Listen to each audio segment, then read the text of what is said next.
one say I will. By way, you better way. You don't die, you can some of Leo, and I have Leo.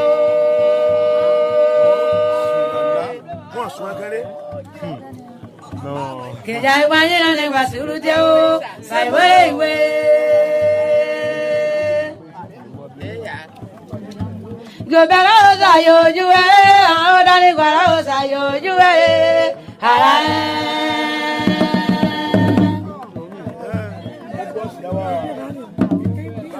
Mama, what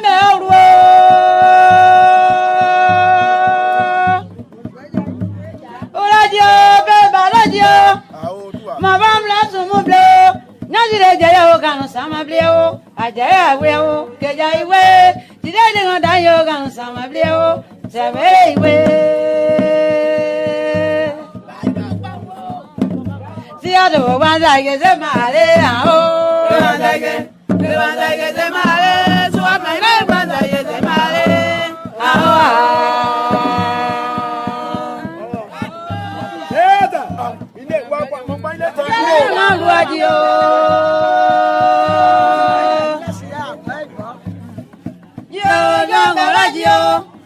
Mama sumu blow, Alamana no one so I blow. Jamaiwe, Jamaiwe, I am a gun so I blow.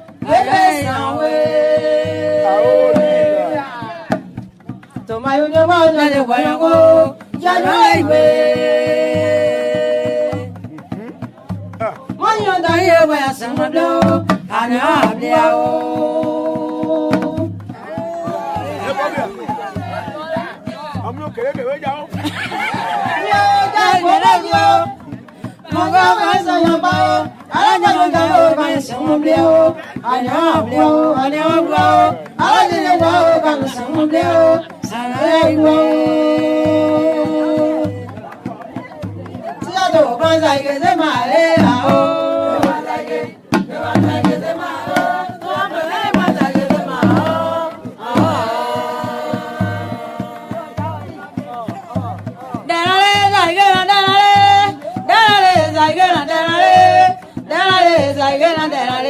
Say what do you want? I you are. I'm the Amazon, my name of Lemo. Do a beggar, now do I go. Carlosio. And there is great thing in tradition, great peace in our traditional songs from Liberia. The crown people of Liberia singing some little bit of praises to Honorable Garrison Dorde Yelu Jr. Again, folks, would like to say good evening to all of you and a warm welcome this evening to BKS Television. My name is Junior Payne, your regular host of the show. We relay on Voice of BKS in Butu Town, Nema County. We are also live on Facebook at BKS TV and also live on YouTube at BKS TV Liberia. Again, folks, we are here tonight to bring you happenings around Liberia and outside of Liberia too as well. It's officially 4 minutes past 8 o'clock in Liberia. In next couple of minutes, we will be starting the show here this evening. The CEO himself, Ivan Serkas Sr., is prettily seated in the back with us here today.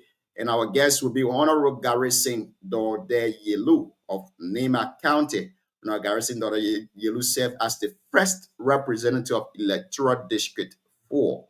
When Electoral District 4 was recognized as a district or created as a district in Liberia, Garrison Dorde Yelu served as the first representative. And of course, he also have contested maybe 2 or 3 times as senator in Nema County, but unfortunately, he has lost all of those elections. He also served as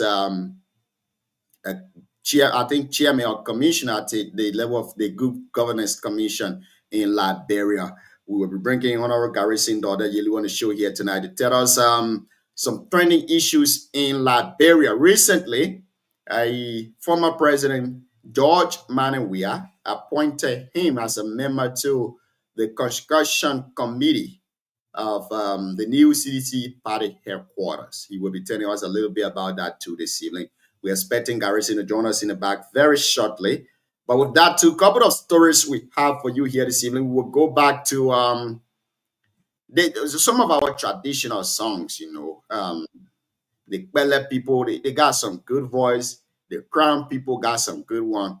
The Dam people too has some good one. So we will be bringing you most of these songs. And apparently when we come back, Shadrach G-Tobe is always in the back too as well. When we come back, we'll dive quickly into our discussion for today. Hamilton Armstrong Williams is watching us this evening from Corwell, St. Clair Junction, right behind the public school, ETMI. Watching us this evening, Hamilton Armstrong Williams, welcome to the show. Emmanuel Bai is also watching us this evening from Ganta City, Nema County. Emmanuel, welcome to the show.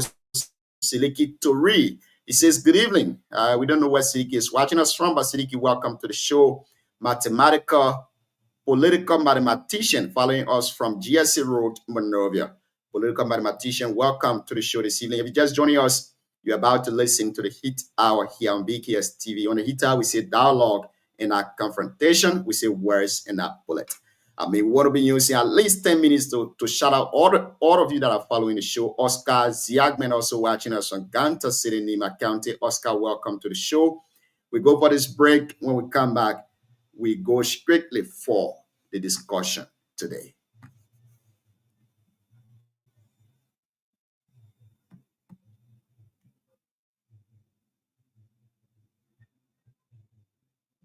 So again, we'd like to say welcome to the show too this evening. DMSN CPB watching us this evening from Ganta City, Nema County. Port Jala also watching us too from Boston. Paul, welcome to the show. Melvin Dianizian is also watching us from Bound City, Nema County. Melvin, welcome to the show.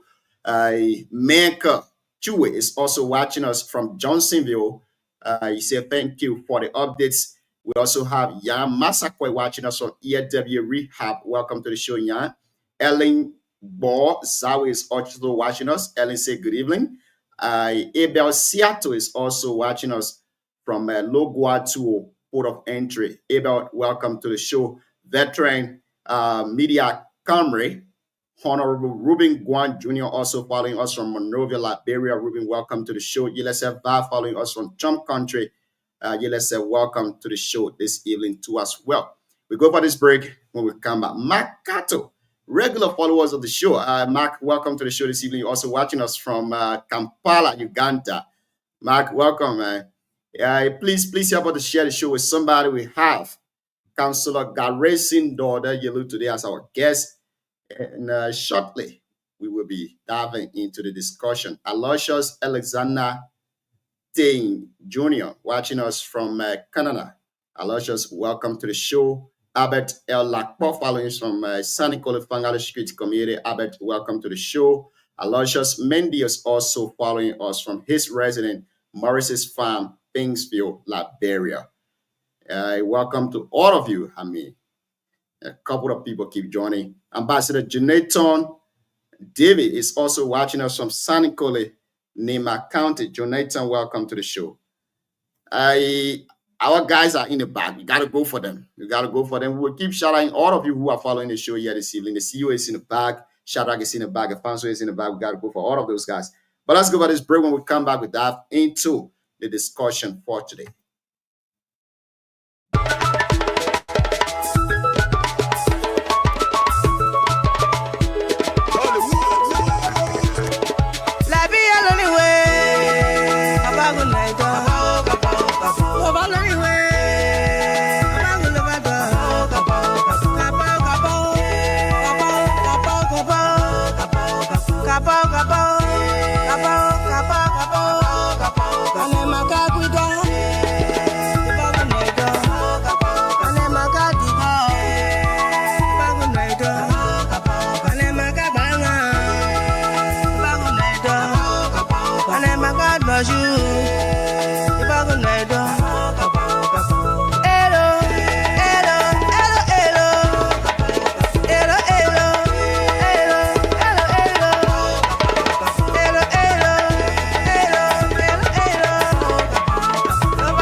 Never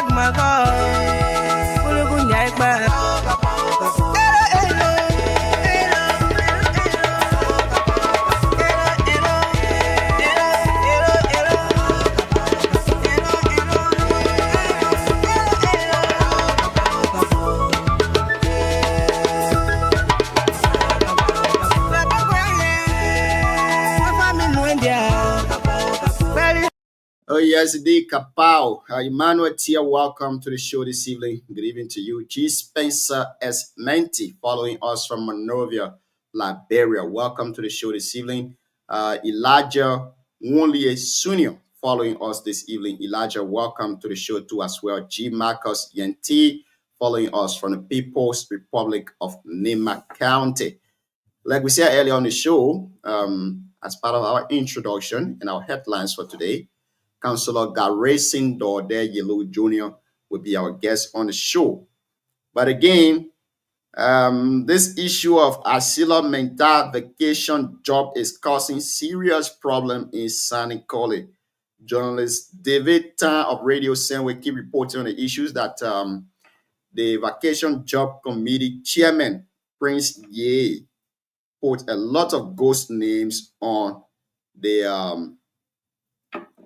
the list, and most of those people have not reported for jobs. So it's causing serious problem. According to him, two of those folks that were assigned to Radio Senway have not turned up, and of course, some people assigned to the agriculture station in Sanikole too have not also turned up for job. We will be getting to David Tan after Councillor Garrison Daughter Yellow leaves, for David Tan to give us more updates on the story.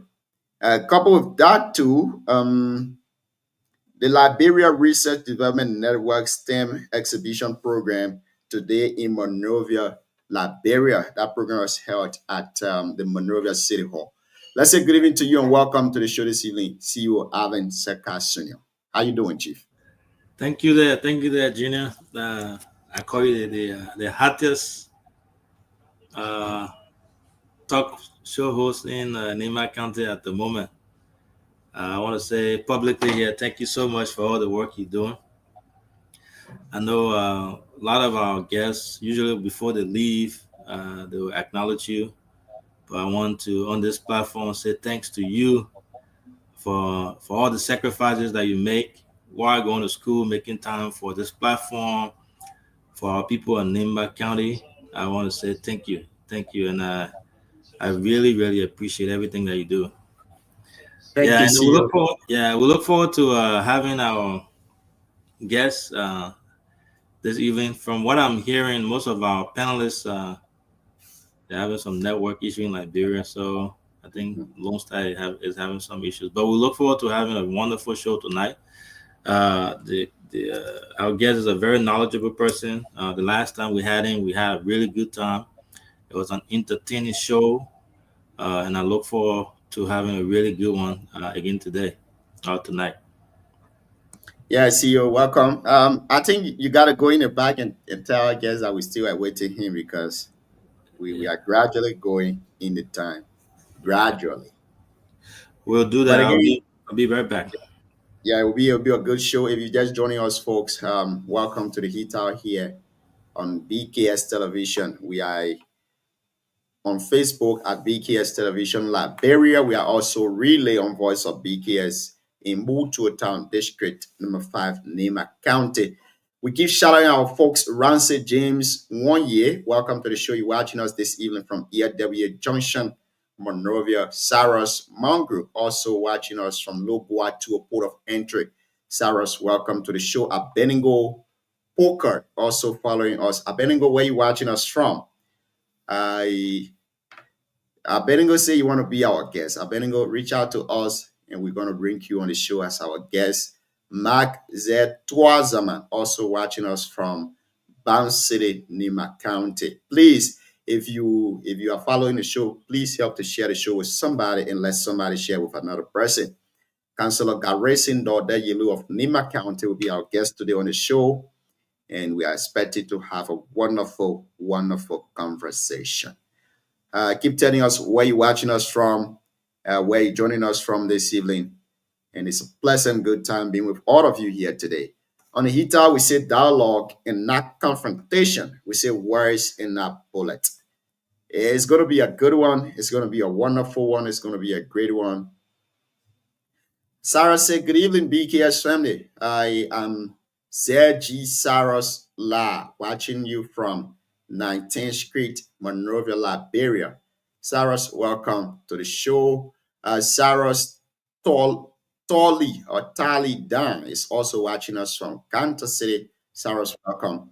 Ambassador Abeningo following us now from Banga City, Nima County. Ambassador, welcome. Welcome to the show. We have they get weird Shen. They got how you call it? I don't know, Waka Shen or U paste. And yes, indeed, we also have Prince Johnson Shen. So Yeleseva is a Prince Johnson Shen. PYJ Shen. Yelese, welcome to the show this evening. How you doing, Chief?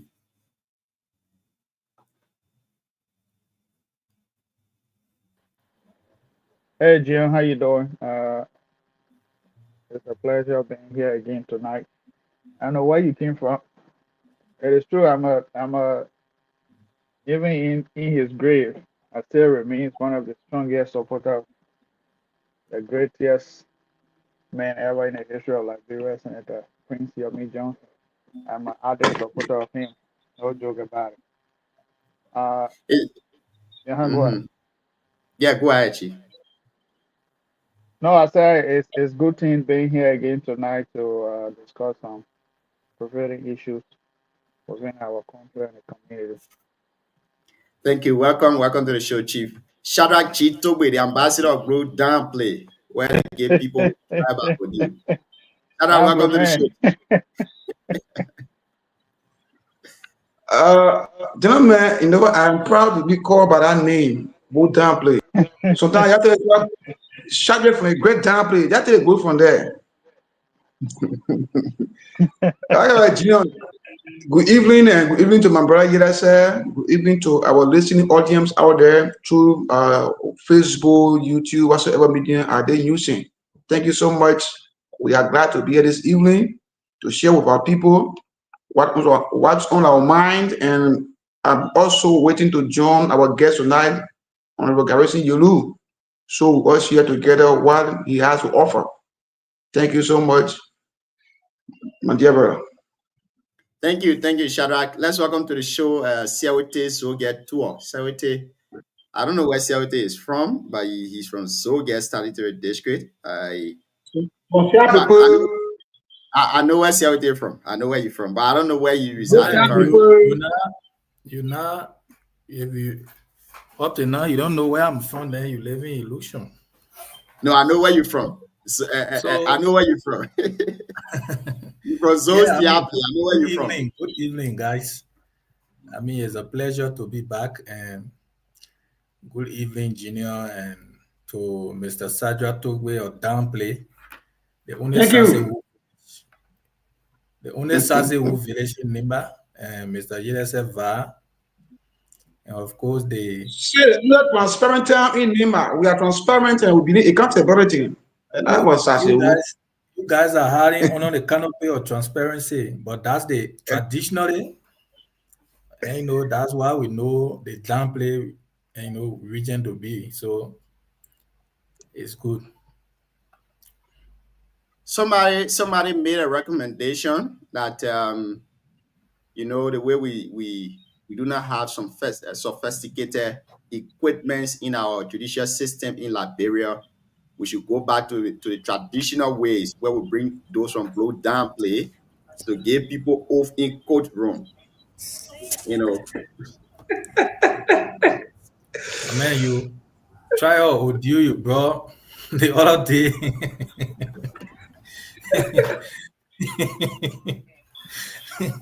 Good evening, CEO.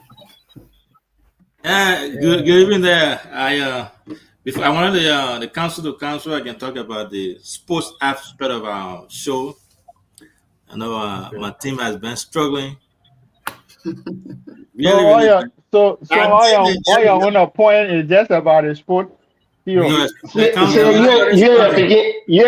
Siawete team because when you say that Siawete to get a higher top.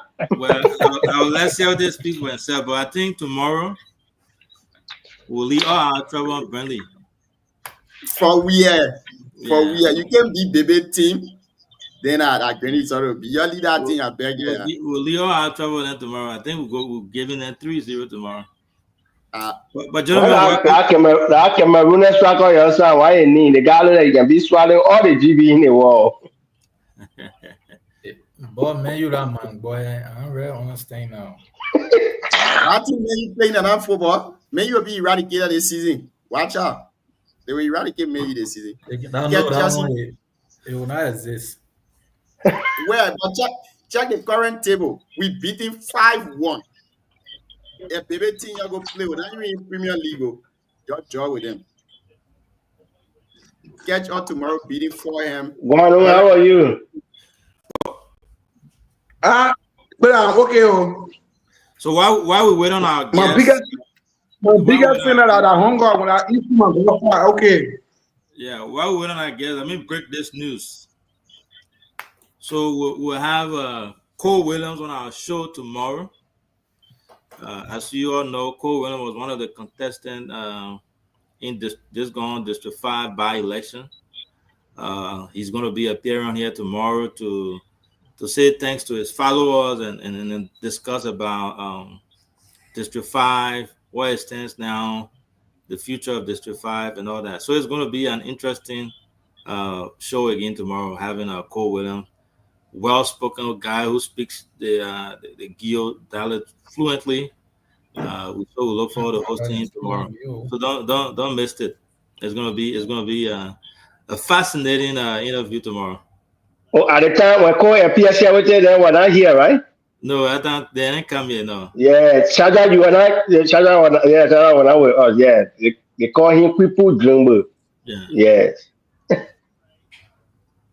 So Cole is sharp. Senator Sir Joseph of Montserrat County gave 40 feet continuing to Senator Samuel Gongme Koga of Nima County to donate it to the people of Nimba. But upon receiving the medical supplies, the senator wrote something on Facebook. If you follow that, I mean, I don't want to be bringing politics in the minute team, but always, these are politicians though. So we'll leave it as it is because I know Shadrach coming get fair. He said, no, you're coming discuss the senator here again tonight. So you gotta leave it. You gotta leave it as it is and let's discuss something else. But while we still await the councilor to join us in the back, let's hear you what's on your mind this evening, DK. From you, we'll go to the CEO, we'll go to CIOT, Shadrach, the reserve deacon of Inland Church, and also a PYJ Shen. My man, I'm not deacon. So my issue of late, I think I touched it when Tiawan came, and when Wanto came the last time, there's an issue with Justice Janet, Justice Cabinet Janet. I think we need to dedicate some time to talk about that. Call all our leaders in Nima, call their attention on that, hold them accountable that the Tiawan, I'm saying Tiawan, the cabinet payment, the negligence of the government, we can attribute to our leaders because they are in the current government and cabinet were illegally removed. He fought the case to the ECOWAS court. Yesterday, the government had refused, even after winning the case, the government that he supported had refused to pay him. Cabinet is a son of Nima. He's a son of Zoge. Interestingly, I have this history about him. Cabinet was one of my professors in college. I know I was taking this course with him. They call Criminal Law 1, Law 2. So when we were doing Law 1, everybody in the class, because from Nima, they would say, oh, they shot PYJ Peking. They shot PYJ Peking. So everybody would say, ah, Peking, he got beat more. He's a rebel. So Justice Janet was offering this course on the Saturday, was 3 hours course, 9 to 12. So Justice Janet was on the board. I always sit in front. So they said, oh, you are a rebel in the class. Almost all the people in the class were older than me. I said, but the professor himself is a rebel. So he turned right. He said, who said that? So I said, I'm the one. So I didn't sit in our class until the semester ended, but I passed. Yeah, every time he gets in class, he will say, where are you? Get out. So I will stand in front of the door and take note. And that class, I think was that 2009, We told our class panel on a Christmas day in your office. So we were like 47, 48 people dropped in our class. I think we left 13 at the end of the semester because they could not stand the heat. So he's somebody I know very well.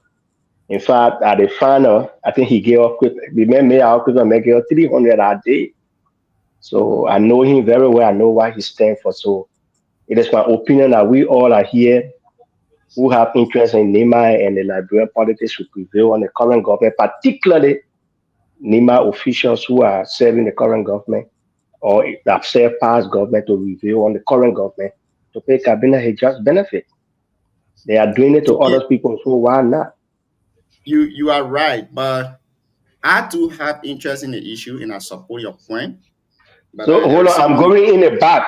Papi Larry is calling me. So before before you Let go, I him- want you to answer this. Because you said you didn't sit in Councillor Janet class, but you passed. Is it why you are advocating for a just benefit? no, begin. You didn't listen to the story. Oh. My action, I was punished for my action, but every time I went to the class, he allowed me to stand right before the door and said, no, he didn't have issue with me. Please go. Oh, Please go okay. speak to the old man. Yeah, Come let me back. speak to the people in the back. All right. See you. Let's hear you. What's on your mind, Chief? So I'm all about District 5. I'm all about District 5. I think I asked the last time about what are the plans in place to get our people back together after a heated election, to unite our people, get our young people together, and talked about the plan for tomorrow. So I do look forward to our leaders, our current leader and our former leader, and everybody who are in leadership capacity there to do something, get our people together and work together and try to create some type of a uniform platform for bringing people back together and setting up peace for tomorrow. So that's what on my mind, and I do keep pushing that. I've talked to our current representative, and we look forward to pushing that agenda for the district. Thank you. See you. Yeah, let's hear you. What's on your mind this evening? Can you throw light on your inline program a little bit for us? Because I think the time is coming near. Please, Yeah, sir. thank you. Mhm. No, they want a good thing he said, so don't come after him. We got inland program coming up here. All right. Thank you, John. Firstly, let me say the issue that is turning in NEMA of recent that has to do with the comment or the statement from our Honorable Senator Koga. People are taking it out of context, and I believe the people that adding fire to the field already are both supporters. And I'm calling on them to calm down the situation because we can't continue going that route. If things happen, we come on a round table and try to iron things out, but not to go that route. On the other hand, too, though, we have what we call the God Play mission team based in the U.S. It's solely for the God Play Inland Mission. All the alumni of God Play Inland Mission. We have that organization, which has served as the coordinator for the organization here in the U.S. We have a convention coming up in October. I believe that's October from the 31st, from the 30th to the 2nd.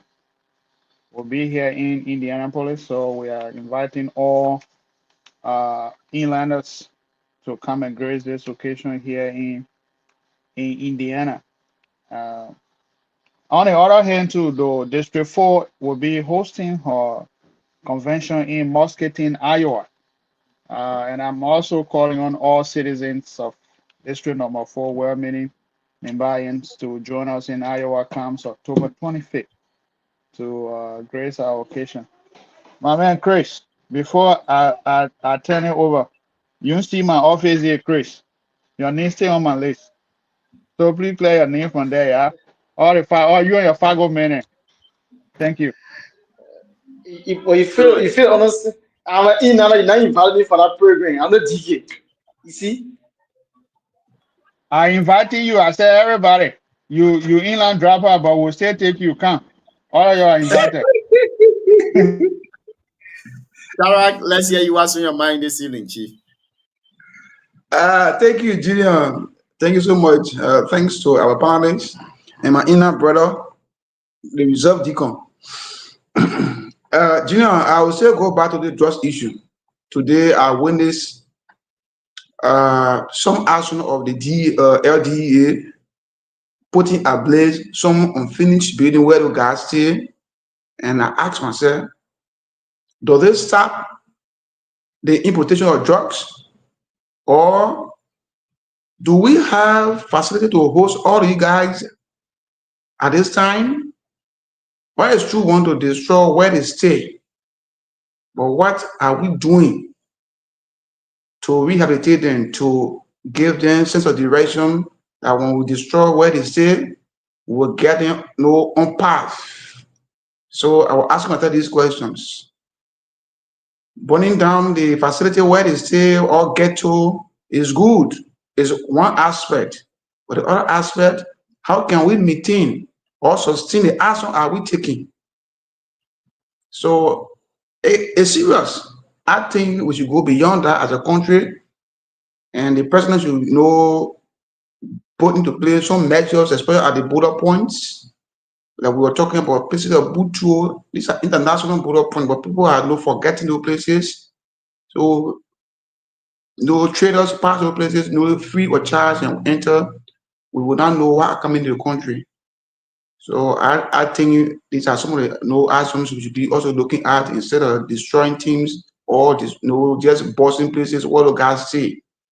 And today I witnessed another guy die instantly in Banga from drugs. According to the story explained by a friend, they got in car from Ganta, but he took the drugs and he was treating him badly.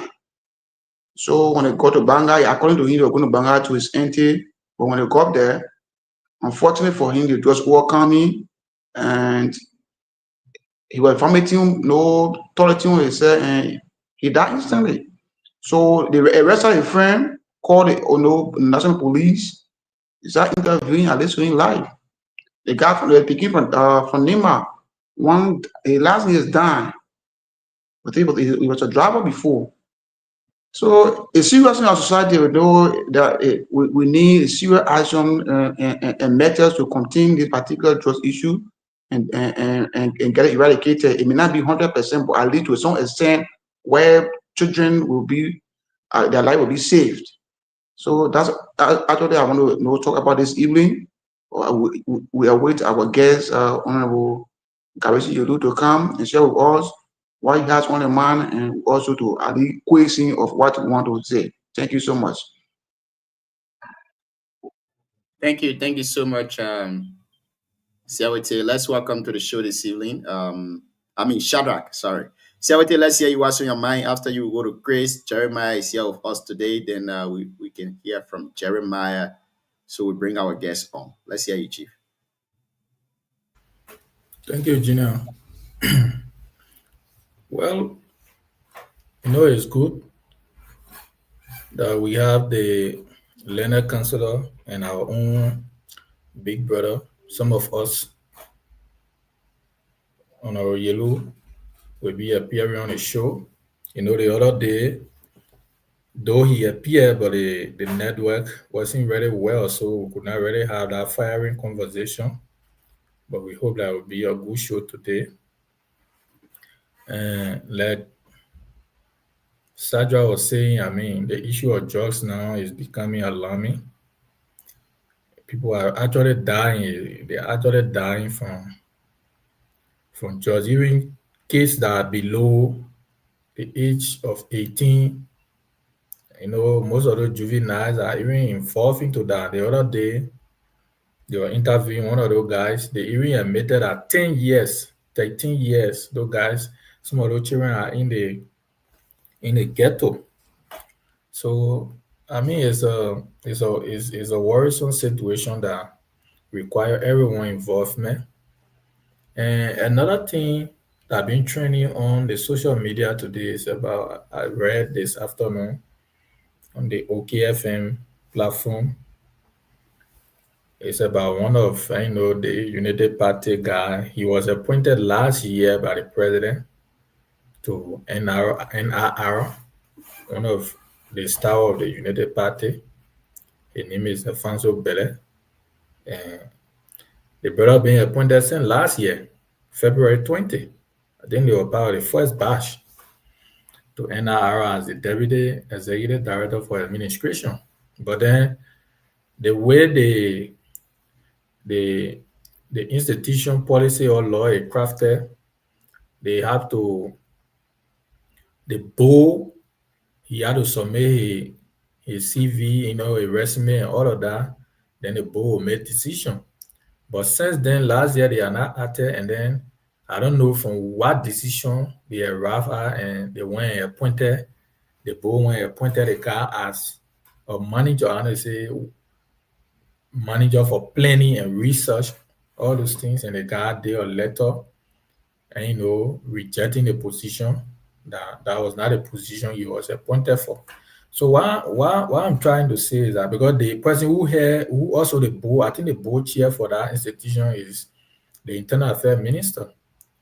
So people get to power most time they misuse power because people feel that they got presumed to the power that be, or they got control, certain era. Those are guys that work for the institution over years when even United Party was not in position, they were not in power. People, regardless of him being a UPIS, but he's a professional guy. Why would he be treated that way? So he was appointed by the president, but then all of a sudden, I don't know where the game is playing. So our country is just the way it is, and sometimes you see some things happening, you get surprised as how it's happening because a president appoints someone, and then you see minister making decision. There are a lot of them, even Hassan Kiazuru as well, to Road Fund. The man was appointed to Road Fund, but up to now, he are not taking position because of, the public work minister. I don't know why the disagreement is. So, there are a lot of things happening in Liberia. People's rights are violated for no reason, only because they are not close or very close to the power that be. With the issue of Justice Janet that DK touched, in my mind, Liberia is just another place. People are haunted on the basis only because they don't support, and the judiciary is an independent area only because in 2017, when the Liberty Party versus NEC case went to the Supreme Court, Justice Janet gave his dissenting opinion, and on that basis, he was heavily fought by the CDC for no reason. That's why the ECOWAS school had to, nullify the impeachment, and they have restored his rights and everything over the years. One good thing is they did not pay money, but the good thing is they restore his right, and he's now practicing. But before, his rights and everything was, his lesson and everything was suspended, and he could not practice law. But at this point, he's practicing law. So for me, in my mind, the government, I think Nimbayan, we need to step in to see how best we can speak about Justice Janet's benefit as well, because he's a lawful citizen. Because John, you are student of law. One of us who get the opportunity to serve that position tomorrow. What become of you giving your dissenting opinions? For example, if Justice Bessie position he gave the other day, does it require people hunting him for his dissenting opinion?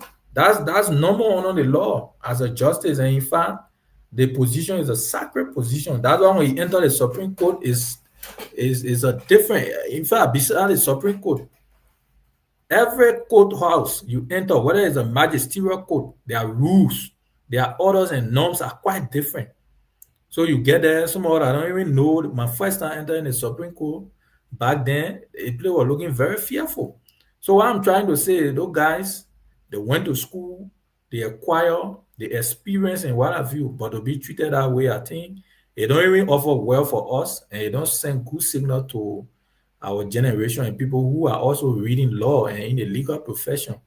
I think it's unfortunate, and like DK said, well-meaning Liberians not even in buying, because it's now a good sign for us as a country that the regional body, and we rule, and then we are not adhering to that. Is unfortunate because we sign most of these treaties, most of those international stuff, but then we don't live by it.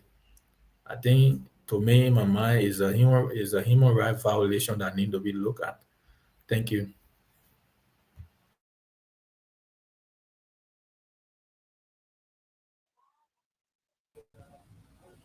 Let's hear you, Chris Silly. Chris, what's behind the ceiling? DK, any updates? Not yet. Not yet. I know Chris is about to talk about the appointment of Ejara Biago. Chris, let's hear you. What's in your mind? So somebody, before you be excited, Ejara is my friend. He's a very good friend. But LDA, somebody wrote something today. I was reading and said, almost like when Braga wants to dismiss you, he can pass you through the LDA. You can just go there and go poo on yourself, I can fire you. So anybody that's going to LDA now should be careful how they proceed, because they drugs money and everything can fold up people's eye and they can lose focus. At the end, Braga will have to let you go. Speaking of the LDA, before Chris coming, so the old man out there who they just took from there, he was probably the only person from our district who was appointed by the president to this government. No. So, who else we had there? So Deba Johnson, Queen Johnson's daughter, is assistant minister to labor. So that thing I always been around go my place, so you'll get a chance. So assistant minister, who else you have there? But I just call you somebody name, so why you want to argue for? No, I said other than that now. Who it's for Deba Johnson and another Anthony South. So the Anthony South team, anyway, let's go to different team. Anyway, Chris, go ahead. We'll let Chris speak. Thank you, Brewer DK. Like almost you were trying to prehend what I'm about to say. But however, let me say congratulations to Veteran Biago. I trust the ability what he can do, and I think that he will transfer that particular sector to what Liberian people need. So the way DK and the senators spoke for the gender issue, I think that this government should be the main person to pay this woman up, because it's too for them when the CDC unlawfully remove him from a position. And he supported this government. I think that by this time the government should have paid him up. I remember, I think last year, the Nima Koko, they listened to Queen Johnson. They wrote the president of Liberia, appealing to him to reappoint Kamala on the bench. And that request was placed on a table again. So that is a good thing for we the citizens of Nima to now start speaking on this thing, so they can maybe give his money or to reappoint him back on the bench. Because I was in Liberia after I think DK was there. When he removed things of going out, one of those I was among them that we instead of Senator Johnson, we were in the vanguard advocating that he removal was illegal, and the Nima people don't support that. And we were in the student community. So I think that this government should also look in that direction, reappointing or to pay his money back. The people that remove the man are Queen Johnson and Kupu. Just stop that. Queen Johnson and Kupu were whining and dining with the regime. So therefore I was in Liberia. So yeah, because at that time we went to Senator Johnson, so we are going to Senator Kupu. I didn't see anything about that story. So it was a very tough issue. Senator Johnson was whining and dining with the CDC. So you got to there on a useless ventures. They were not going to work. Yeah, so each will go to your house, you say, oh, you're going to Senator Johnson or Gupi.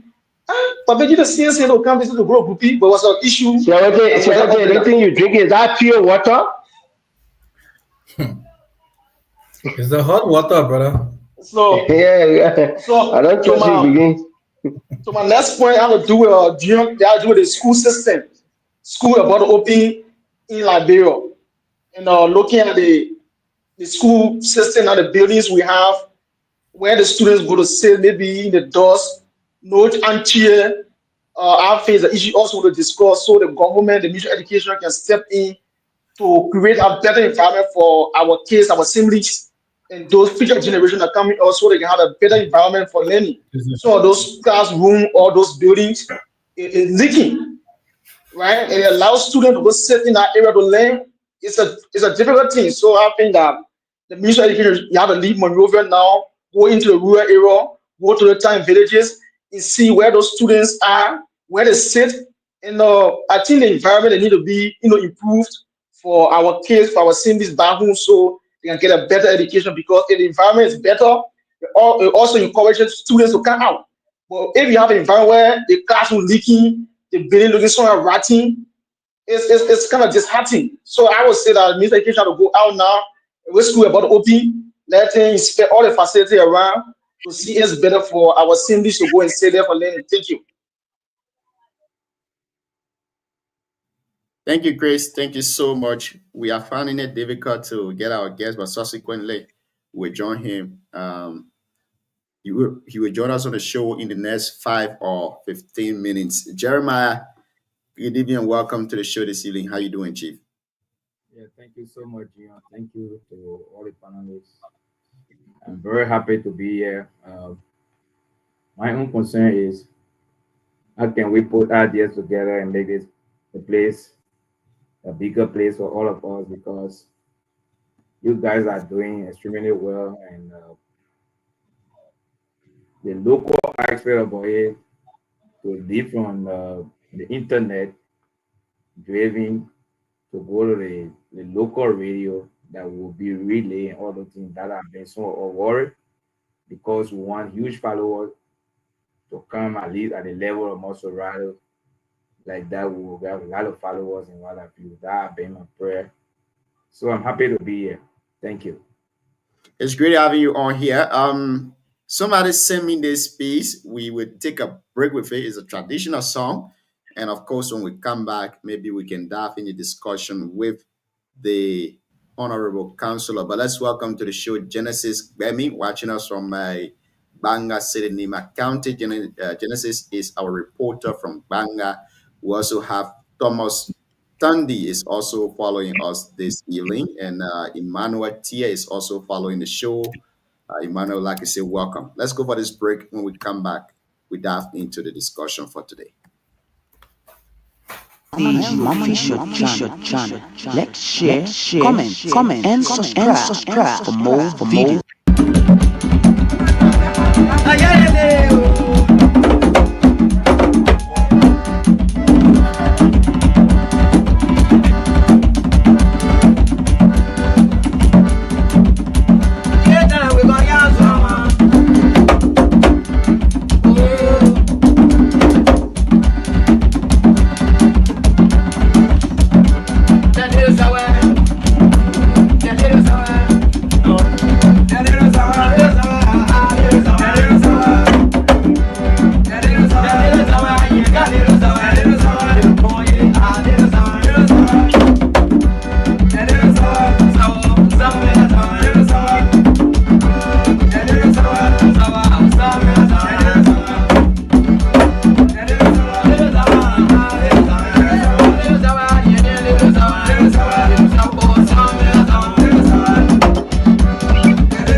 Anyways, a beautiful piece of song right there from the down people.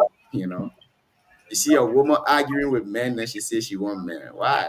You want husband, but you're arguing with men? You know that see how we take time people then you sing that kind of song. There's also play men, and they are very good at that.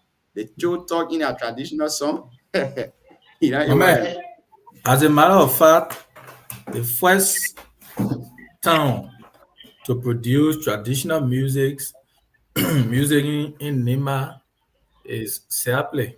And for the record, I don't think any town have actually beat that record. That's true. That's true. And besides that, they play in Ampusiato. And besides, Dion, I just wanted to pass information quickly. I forgot. Respect yourself. I always told you don't be talking about inland business. Respect yourself.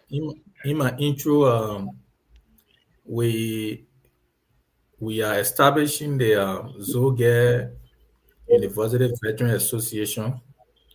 You know, while it's true we got a Zuzuko in Nima, we are also establishing the Zoge University Veteran Association. So the chat room is still open for now. We are adding folks who hail from Zoge Statutory District. Is not, you know, our district is very large, from Zogbao, Bang, going all the way to Butuo. At that end, I think we got more than, we got around 6 or 7 clans, if I'm not mistaken. So we want to do it differently. There are a lot of people who are in, whether you are in the diaspora, whether you are in Liberia, everywhere outside, whether you are abroad, we want to encourage us to come together. It is a non-political organization, as the name depicts. So we are not doing that for any reason. For political reason, no. We are doing that to track people who are professional colleagues, professional people who will bring idea on board, and to make our district second to none. As you may be aware, our district, I think, is one of the remote district number. And based on our professional, gathering and ideas put together, we can make Zoge, a better one. So we open a chat room. Those of you who are connected to colleagues, you can add them in the chat room. Then we'll better expand, because at this point we open a messenger chat room for now. So the messenger chat room will give rise to the WhatsApp, because from that place we get all of the WhatsApp number. So that's just the little information I wanted to pass over. Thank you. Thank you so much. We still are with the counselor, but while we are with the counselor, I want us to discuss this topic. Let's have at least 3 minutes each on it. School is about to open in Liberia. We are about to go with the same old curriculum that we have as an educational country, with the same old curriculum, the same way things are done with the some of the schools, unprofessional teachers, and all of that, especially within a government institution. And one of the problems that most of the schools faces in Liberia is that the teachers who are teaching at a government institution, they leave from there, go to private institutions to teach. At some point in time, you will even realize that teacher X is supposed to be on this government campus to teach, but he's on a private school campus teaching, and his schedule at that government school campus, his classroom activities are empty. What are your recommendations to the Ministry of Education in Liberia? Why do we keep other countries are improving? Look at Rwanda, for example. Ghana is right beside Liberia there. They are all improving. What do you think is our problem, and what are the way forwards? We'll start with you, Shadrach, because you've worked with the Ministry of Education before in Liberia. You got some little ideas on that. Let's hear you on it. You have 3 minutes. All right, thank you, Junior. It's an interesting topic, and it's very ambiguous. We can't really discuss within 3 minutes, but we have to say something. So, with my experience, for the sake of the discussion, each person will go 5 minutes. Let's hear you, Chief. Yeah. So, for my experience with the ministry for over a decade, one, I can say, like you already said, we have a greater challenge, and it will take a budget process. It will take a serious leadership who believe in transformation to get rid of some of these things that are affecting our society. One has to do with incentives. That is true that we want to introduce modern technology into school whatsoever to track teachers, which they are working on. It cannot get materialized, but again, we count on incentives. What do that mean? If you're taking teachers from Adeko, Ganta, to Butuo, or B and Lolu, you should have a way or incentive to keep that person in that remote environment. It has to do with housing. It has to do with salary benefits, relocation benefits. These things attract people to leave their comfort zone to be committed to teaching in the remote areas. That's one aspect. In the city, in the urban area, more often people feel that one job, especially paying somebody 30,000, a master's degree holder, 40,000, 50,000, the money sound very huge in somebody here who has never handled money before, but that money is nowhere. So that person also feel that, okay, I can do part-time job somewhere to public institution to upgrade my standard in terms of living. So everything boils down to giving more incentive to those in classroom before we come down to policy by regulations. How can you regulate them? Number one, when we were at the ministry, I proposed what we call the smart classroom, smart box, where you will be able to monitor teachers and students in class from distance, even at central office. That project, I think sometime, it was like a bit political. So when I had here, resonated with the senior management, somehow or somewhere, I will put on the side. But my disappointment was the technology that we recommended at the time to be affordable, even for students who had a carpet in various homes. It was like downplay and brought in a more expensive technology that I know within myself, the country as a nation cannot sustain that particular project. Yet they were trying to implement it. I don't know how far they go now with that particular project. But Junior, all boiled down to a budget that will make government to prioritize education in terms of training qualified teachers, giving them more incentives, building teachers' quarter aspect, school location whatsoever. These are things you will get those teachers committed. When this man is now renting, he maintains his little salary and take care of the family. You can't be teaching your child in school. You never became teaching your child classroom because some of teaching they're showing university. They can put them out of school because they don't have enough money. So it will cause that man to go to private school to look for another means of income. So for me, the cardinal point here is incentives for teachers in classroom. Before we can talk about training them, we can talk about regulating them, how to stay in classroom, how to monitor them. That the only way we can get them is incentives. How I can say for now. You stress out one of the key issues, having teachers' quarter. So I want to ask you one question on that. Do you think our government do not have the money to build teachers' quarters, or we have the money and then we are not just doing the right thing?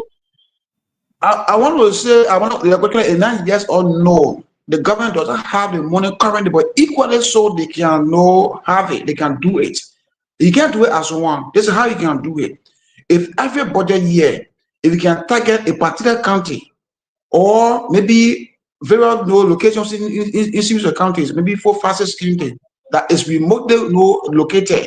You say, okay, Mutu, Gwendin, then you go to Sano, you take Tibia district, then you go to Grandville, Tiawan district. So when you target a place, then you look at the cost of that particular teacher quarter. If a set center you build, if you cost $5, $6 million or $10 million, every budget you make sure you allocate $10 million into that budget. But purpose for that purpose. I sit down lobbying with your donors. Let me tell you, USAID, when I was there, I was coordinating the particular project.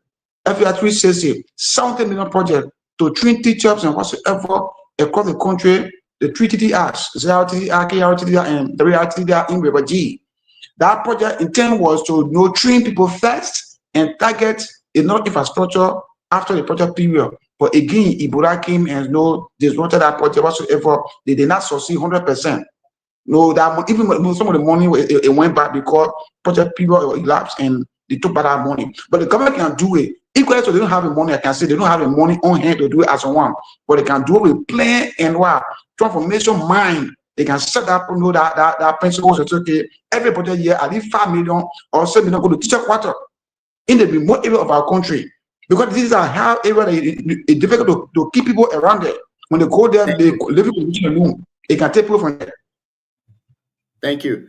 I want to bring this to our attention. I don't know whether they have worked on it, but they have not. The Nima University in Sanikole, when Dr. Jesse Noah Monroe took over newly, they started constructing teachers' quarters. Since Dr. Monroe took over, the government have been paying his rent. Now, it is not only him, all of the top officials at the university, the government pay rent for them. And I'm sure this is done to other universities across the country. Why can we invest this money into teachers' quarter? For example, probably Dr. Monroe might be taking at least 3 to 4,000 per year for his rent alone. Dr. Monroe, who is the president of the university. Charles Unkeyo is also in Sanikole there. He has his personal house, but the government pay incentive for him for rentage.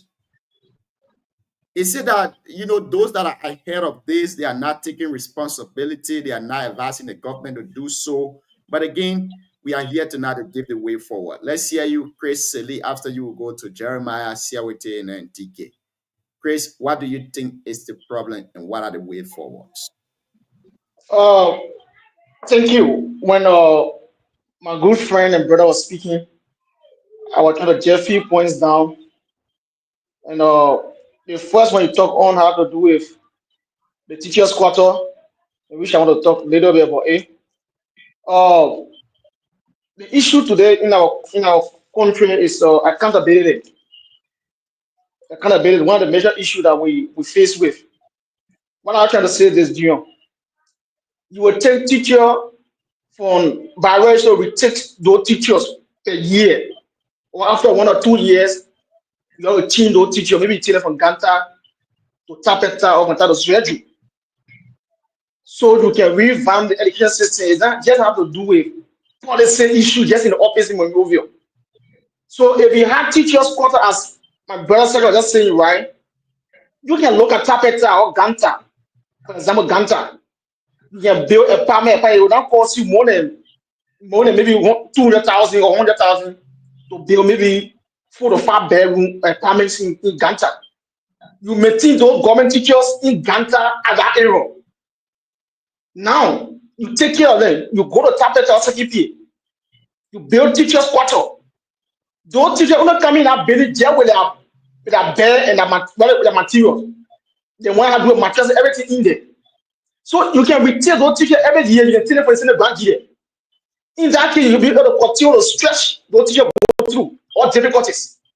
The next thing is I will look at is salary issue that you talk about. It's a major issue. You can be paying somebody maybe the 200 or 200, for example. If the person say to school, the person pay house rent. They expect that to teach in one school. It's not possible. You can't be straight up in one school. So at the end of the day, person have to go teach maybe in a private school, in Methodist or Catholic or Christian or any school. At the end of the day, so they can be able to get a rent from that side. So there'll be a system put in place. And the next thing is accountability and the ministry is one of the major things. I remember when Dr. George Warner did at that ministry, right? The COCO, the lawmaker, voting, where there are almost 17 DO money, what they accounted for. So also the ministry of education has issue to the lack of, due to the corruption. It's corruption is a vampire that kills those systems. They had the resources, my brother said, people to find us out there. They have money, ministry of education. Why are they doing their money? They only send them money to a policy, so they're making 3,000-4,000 per month. But those private teachers, they are making less than 200, 300, and you expect them to do the best you want to do. That's why today see today our result, the present result for WAF is not a battle. As a nation, I was 2 days ago I was doing research on Gambia. I was doing research on Ghana. Even Botswana, and then look at Botswana. Look at the country of Botswana today. Look at education system Botswana. What happened in Liberia? What are people doing? Are they doing intensive research, compare the education system we have with other African countries? Look at Namibia. So it's so frustrating that I listen to the former president Ellen Johnson said in his speech in right? Wait, this is a mess. It's a mess. Yes. We will say no. No. So the boys here are cool for the people who haven't given the opportunity to implement or to serve the nation, serve media education. It has to go down, not just in Monrovia, from DO to classroom. Give them better payment, give them better system, infrastructure. So of those building Dion, you here for Nimba. So I don't think about school building. You don't expect teacher to we get BS to be in that area to be happy. So I don't think about school building. You will sit in that building, you see leaking. The whole road that building leaking. It's where they want for us to invest. The young people investing in? No. So the issue is, the question here today is, are we ready? I think that should be the major concern. Is the that we call Liberia the agency system? So it is the time. If that's the time, I just still dealing with policy that other countries have left beyond 20 years ago. I think the new system that students will be in class using upper. I will look at those systems in the Western world. I did look at those systems. So the question is, you don't expect a teacher from Monrovia that we see most of the teachers are in Monrovia because they think that they are over to teach in 4 or 5 schools to make money. You can't tell us in the interior. So, why don't we you are crazy in deals that you are not crazy to talk for more than a minute, sir? We said 5 minutes to get on. I go 3 minutes to get. I look at my time. I go 3 minutes. You're the beginning for Tabata. You're in some kind of deal, so I leave it. So Chris is my veteran from the Children's Parliament. So I look at the time. So the next thing is teachers shortage in Liberia. And then all I ever had teacher. If you remember recently, Robert said, if we were Jiro complaining about teacher, one high school, you have 2 teachers in high school. Only 1 math instructor. What happening? Why the system they put in place? You don't expect to teach someone from Monrovia to go Virgin or to go Maryland or we what's in on it. So all high school systems, high school have 1 or 2 teachers, chemistry teacher, science teacher. What are they doing? So I will agree with my big brother Sedwa that teachers quota remains the major issue, the major pillar or the problem we face today in the education system. The next year I'll do a salary. Thank you. Thank you so much. We all have the responsibility to discuss these things because it's getting bad for us as a country. We are actually leaving behind. You go to most of the high schools in Liberia, they don't have science lab. Even the university themselves, it's difficult to see science lab there. It's tough for us. We are staying behind, and our government need to do something about it. Let's hear you, veteran Jeremiah Zawiye. Thank you, John. Thank you. When it comes to education, we had a fundamental issue that we need to address. It has to do with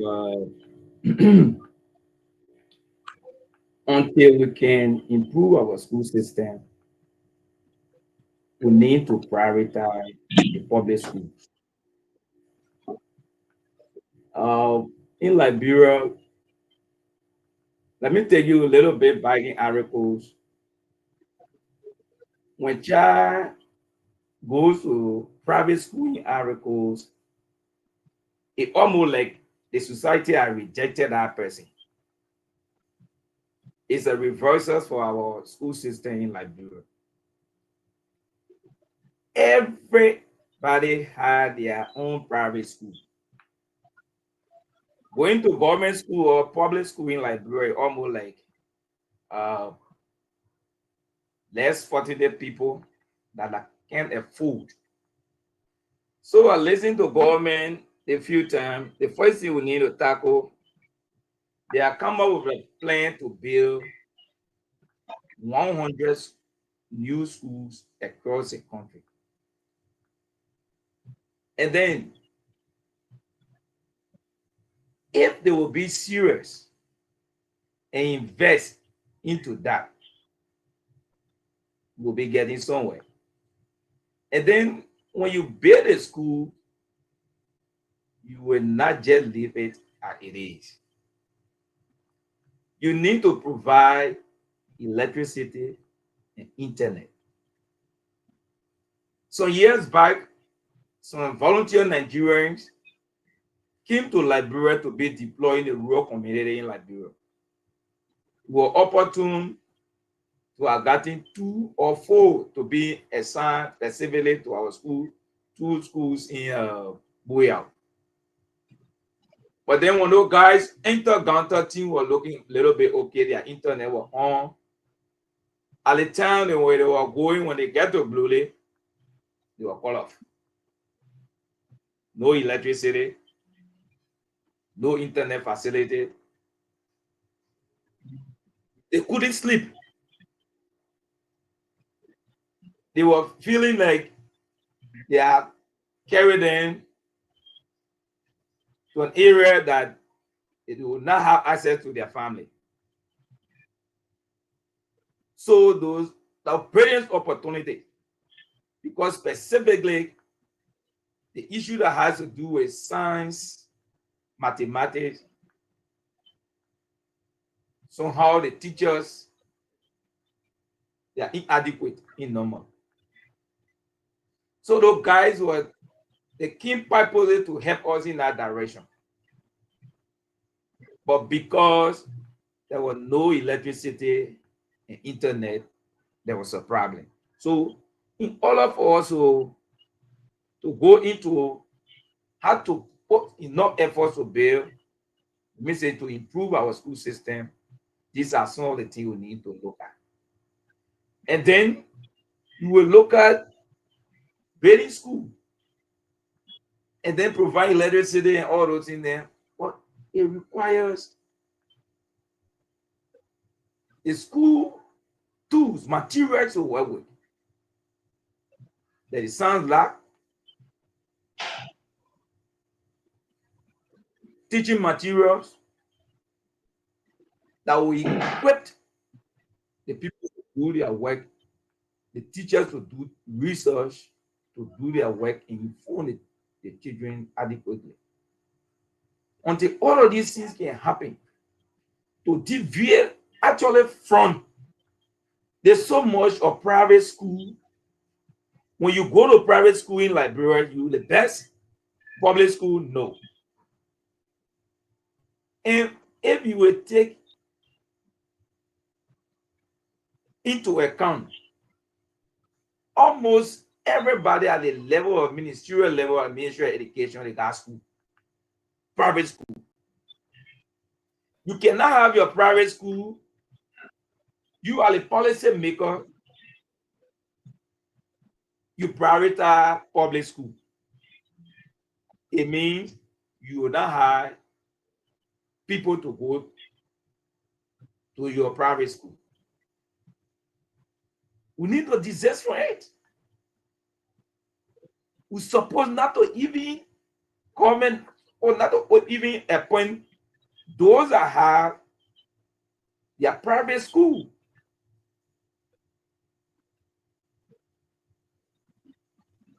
Because you as a policy maker, you get your private school.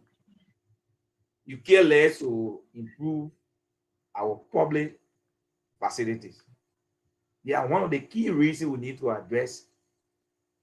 And when that is addressed, we all will have one voice into improving our school system.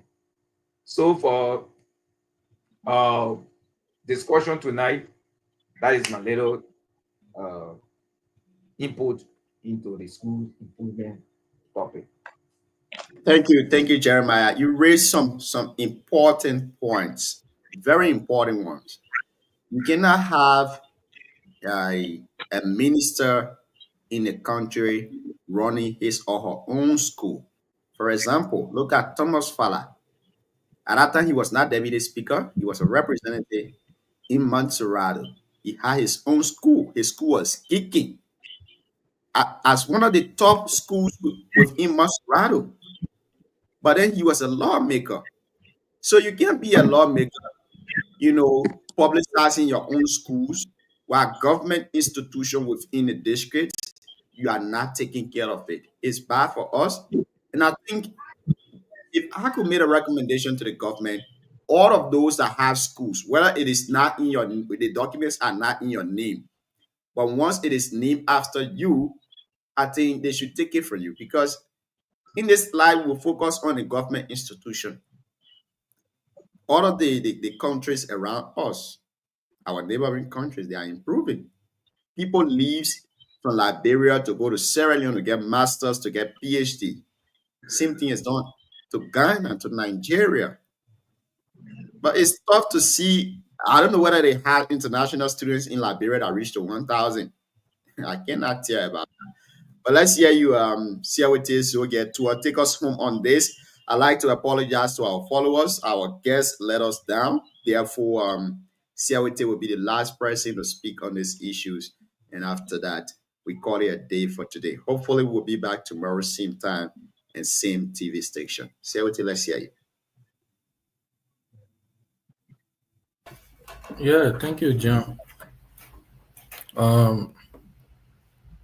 I think with the issue on discussion, the government is, doing well, trying the best. Liberians, one thing we also need to graduate from and to do now is to show the way forward to our government. Most time in Liberia, you see people will criticize. But like I listened to the previous speakers, they made a lot of points, even regarding, the issue of the environment, people who own schools. I think during the previous regime, former Education Minister Dr. Ansu Soni had a similar situation when he had a school giving all of the high level restriction and policy, but then his school was one of them, that were in violation. With the issue of the condition or atmosphere of the school, I think our government, they are doing well, they are trying, because of recent, we learned that the government will be constructing around 100 schools around the country. And obviously, one of our challenges in the country is to get conducive environment beyond even the high school or kindergarten or whatsoever. Right now, if you just take a walk at the University of Liberia, you'll see that the place is filthy, it's messed up, and you see the guys protesting every time. But I think it's far beyond. I think even the issue with the university and things, they are far beyond, because they are far beyond government. Sometimes it is administrative and lapses. Because most time they get those budget. I can remember it was one time during the regime of I think it was Dr. Nelson, when the budget is submitted, they were not able to exhaust all. They had to even send the money back. But on the overall, the educational system, I think in my mind, when people are comparing with other countries, yes, of course, but we citizens have a greater responsibility to make those changes. For example, why you see students now, they are not in terms of academic. Most time students don't even go to school. And one of the things that is challenging our educational sector is the issue of ethics. I think ethics is one of the problems. You see high school dropout teaching high school, some even high school certificate or diploma holder is teaching high school student. Is the criteria. And another thing too is that people are not attracted to the salary, and besides that, another thing is most people who are coming in the field now, they don't have passion. There's no passion, because those days I remember people were in a classroom because of passion, because those professions like journalism, medical field like nursing, the teaching field or teachers, those are areas that require sacrifice. But most time now, people just graduate. Once they are not doing anything, they qualify them to go to teach. There are procedures and there are steps that people need to follow. They need training firsthand. Because if you don't have the passion to go to classroom, it becomes a problem. So I think another challenge too with our educational system is also the faculty that need to be improved. Even quarterly, you can have a teacher training program. I think that would be good. And also another thing is, you see, regulation is one of the problem too from our educational stakeholders. You see people just opening school everywhere. Once people open church in your community, the next thing after 1-2 years, they open school. What's the benchmark? Schools are everywhere. So those things need to be looked at. For me, squarely or is not to the government, because government will not reach everywhere. While it's true they are the regulatory arm, but they will not reach everywhere. It also require everyone, because if your child don't have a solid foundation, it becomes problem in the future. So all of those things, they are all indicators of how our educational system is draining. So if the education minister or most of our stakeholders can take key notice to that, it will be a good thing for us. Rather than that, we'll still be lacking behind. We'll be calling other country names only because we want to call it, but we can't take step forward. It will just be a waste of time. So for me, that's my point to that. Thank you. Thank you. Thank you guys so much. I mean, even though our guests didn't come, but it was a wonderful conversation. We'll go back for parting comment. Let's start with you, Chris. 1 minute after you go to Shadrach and Mr. Jeremiah. See how they take us home. Oh, thank you. Let me say thank you to Siawiti and the rest of those guys on the panel bench. But before I give my final parting statement or where Seattle spoke from, I think the responsibility squarely lies on the share of government. All of those policies are there. I think Sandra White mentioned before. But implementation, I think that the minister have to go beyond.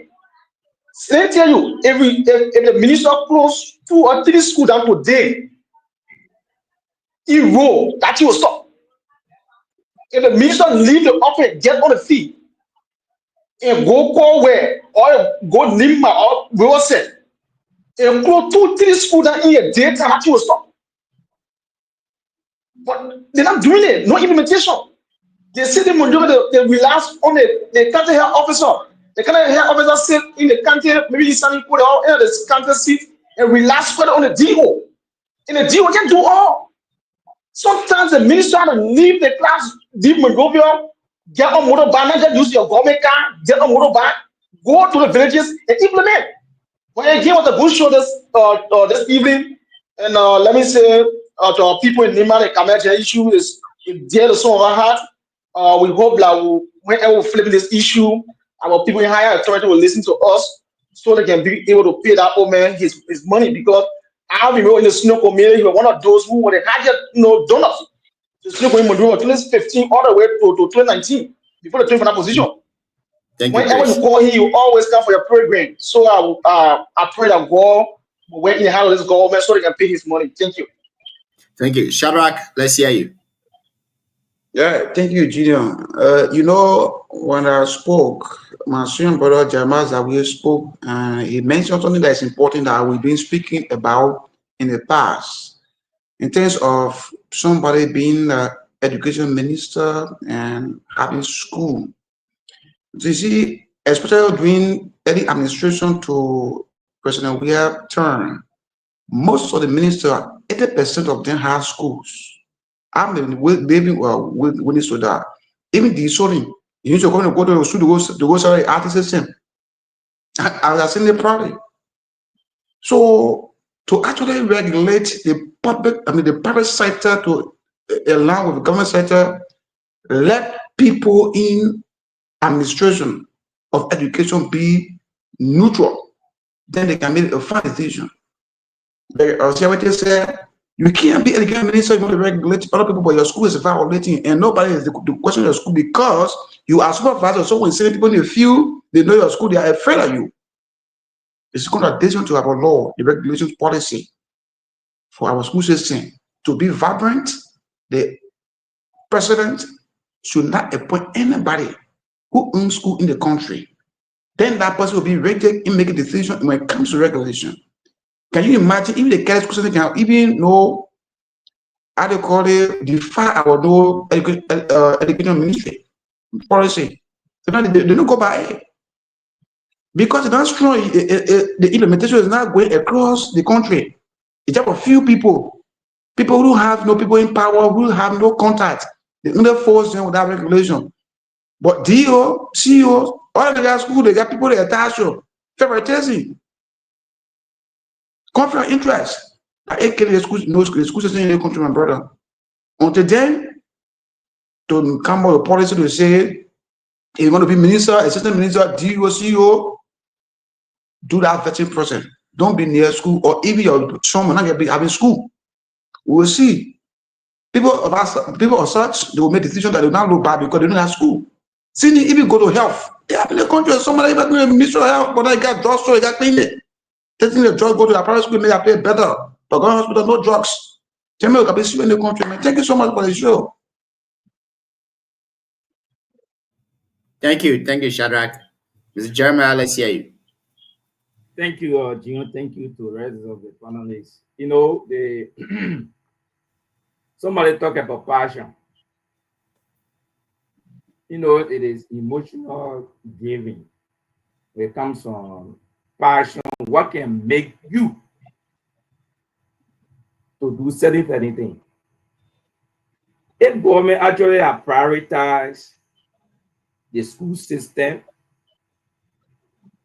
and then the least qualified trained teacher, the least salary is $500, and that person is being monitored. The people emotion will be built, and something have made them to go into the system. But until then, the pocket size, let's just say on a size school, when somebody build it and then makeshift, they grab anybody, drop out, high school drop out, go teach. It's giving our system hard time, no monitoring and evaluation. And then one of the things that are always been paining me when it comes to the school system, it has to do with looking at other people down when it comes to private school and government school. My brother, our school system, they recognize uniform that was supposed to go to school. It is maroon and white. It doesn't make sense that other people will have different uniform, and then the other children will be wearing different uniform.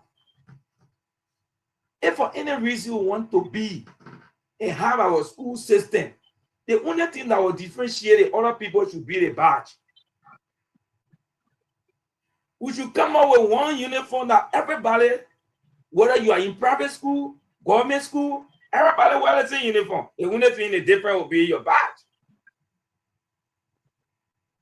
Why we should differentiate? Why we should have in the same school system, same curriculum. But when you go to Kelly said that school uniforms different. When you go to the Pentecostal school system, their uniform is so different. But for any reason, all these small things, if government can come up that there is a khaki and white or maroon and white, that everybody is wearing. The issue that has to do with the complaint people have nowadays that when you go to the uniform is so for $100, so school $50. You will not see all of those things. But overlook the common thing because, like we regularly say, yeah, people are there interested how to get profit in their school, so they all of those small things. There are a lot of things we need to, the fundamental thing we need to settle for people to feel like all of us are the same, no matter what the condition, whether in Catholic school or in government school, we all look the same. So these are some of the things that I want also to look at and suggest to government so we can make our school system better for people not to feel different that poor children go to government school and then private school is unique for rich people children and people that can afford. Thank you for the time tonight. I really appreciate it. Next thing I'm in prayer that we can improve the place, that our little idea can at least be across not only in Nima, but also in Maserati. Thank you so much for the time. Thank you. Thank you very much. Siawete, take us home on this, Chief. Let's hear you. Yeah, it was a good show tonight. We expected our guests to be here, but probably due to some schedule, he could not come. But I mean, it was a good thing. Most time, every time should not be politics, like we said. Sometimes entertainment, sport, and social discussion like this also affect and bring about ideas and reform in the community. So I mean, the show tonight was a good one, and like everyone said, I mean, everyone in Liberia, we all face the same problem. We have kids in school, relatives, and what have you. What is happening in the educational sector, we are all aware, and we see it on a daily basis. Sometimes you get into the system, you want to bring reform, but the cartel that is built is very strong to break. Even we are discussing the issue of drugs, is almost every system is polarized. So as a matter of fact, when you get into the system, you want to bring reform. After a few days, after a few months, the men get into the system, for example, as principal or DEO, you see him firing, making headway. After maybe first semester or few months, you see the man no more go on the radio, he don't speak anymore. So that's the kind of society we got.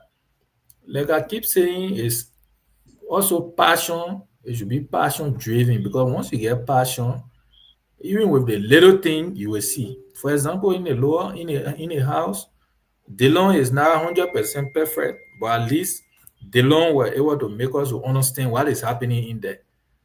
Before hearing lawmaker salary was one of the gold dust issue to even hear a lawmaker salary. But this time, at least he's not 100% or to some extent, but at least we know now what's the benefit of a lawmaker and what's the salary and all of that.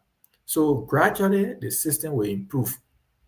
For me, what I always encourage we Liberians to do is to do research and come up, because it's very shameful. Sometimes you see people go to some of these villages, some of these towns, they do photo or video for where kids are going to school.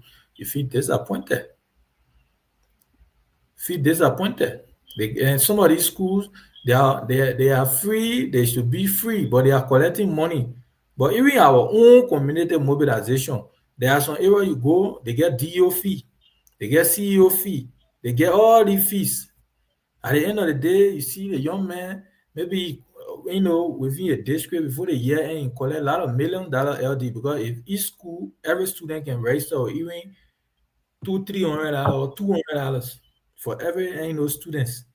The man is focusing on the school and the number of students that are coming, but they are not focused on the curriculum, what they are teaching for that semester, why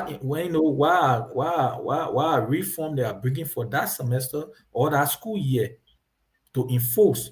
Because mind you, for example, area like Ganta, Sekepi, and other area, at least there can be little. But moving towards the other side, those remote area is challenging. So I think the bottleneck is our educational stakeholders. We keep the issue of inspection is very important. Monitoring and evaluation is very important in our school system.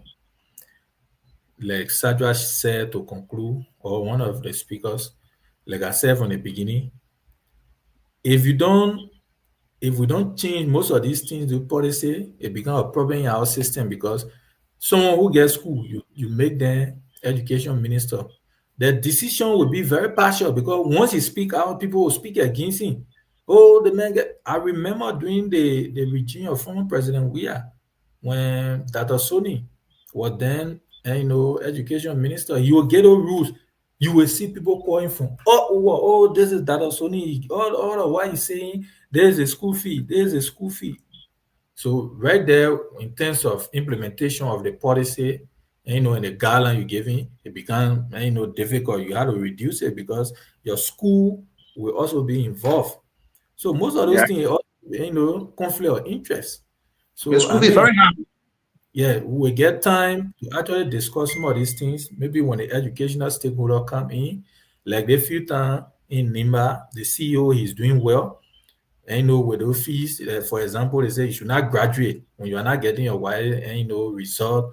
You should not charge students above the graduation fee above $100 private school, and then government school should not exceed 500. But man, other schools used to do it. But I think the guy in Nima is trying, even with the regulation they gave the few time with the Gala Day celebration too. He's also, I think I learned he found 3 schools or 4 schools the other day. So once these things are done and there are precedents set, it will be fine. But once you lay out the rules and then you are not implementing, it becomes a fun and a waste. So I mean, as we move along, we hope that we'll have the educational stakeholders. They will also tell us hands-on challenges and the gains they are also making. Because we cannot just look at the challenges or the bad side. They are also making strides. Man, they are not even paying them anything good, but they are sacrificing as well. But they also need to do up, because it has to do with every one of us, our children, in the future. So, I mean, it was a good show. We hope to be here tomorrow, hopefully, by the grace of God. And good night to all of the panelists and folks in Radio Land, Mr. Chris Sely. And also, I didn't congratulate Mr. Bergo yesterday, so congratulations to Mr. Bergo. And John, one of the things the lower Nima guys keep writing, I don't know. They got ministers. They got over 5 assistant ministers from Nimba. You got today, even the DA guy that were appointed, he also from Lower Nimba. So people who should be crying are people who from District 5 and other areas, Zoga, we should be crying. Now the people of Tabeta, you got ministers. You got over 5 assistant ministers, but you go on the social media and you see, what they are your point.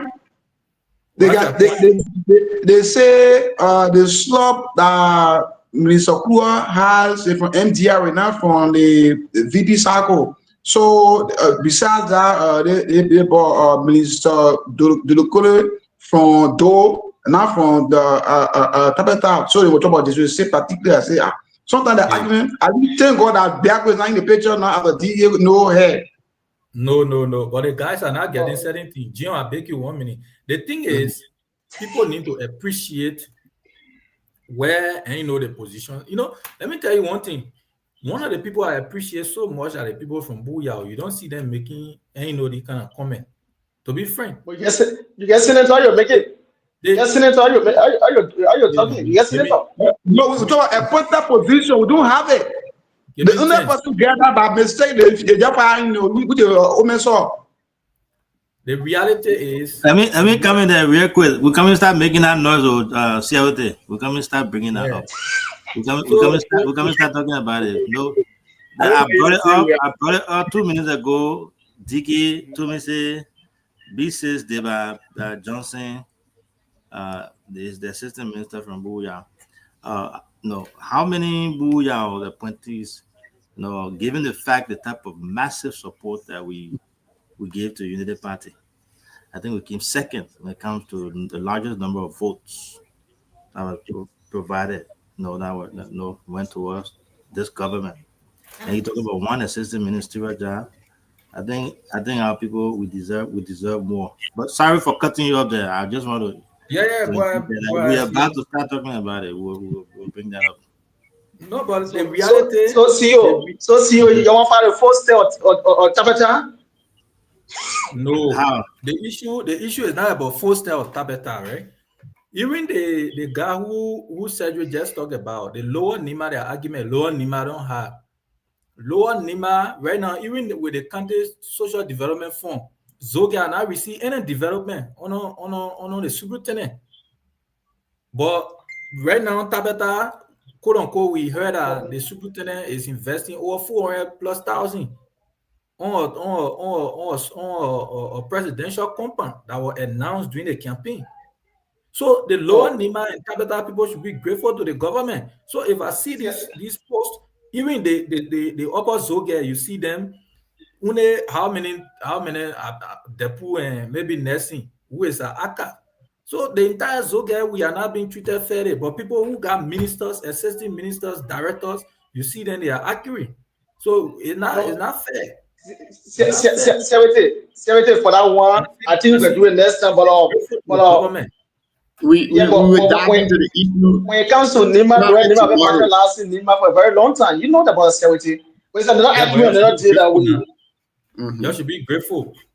For the government now, that's why I use the media. I want to use the media to say congratulations to Mr. Biago. But over the year, doing Nima been marching last in Nima. You know about it. 70 is a very active another day. That will open another active another day when time comes. So thank you guys for being here tonight. It was a wonderful show. It was a good one. Even though our guests didn't turn out, but hopefully tomorrow we'll be here again. Thank you guys for being here today. Yeah. Thank you. Thank you. Our message, data officer to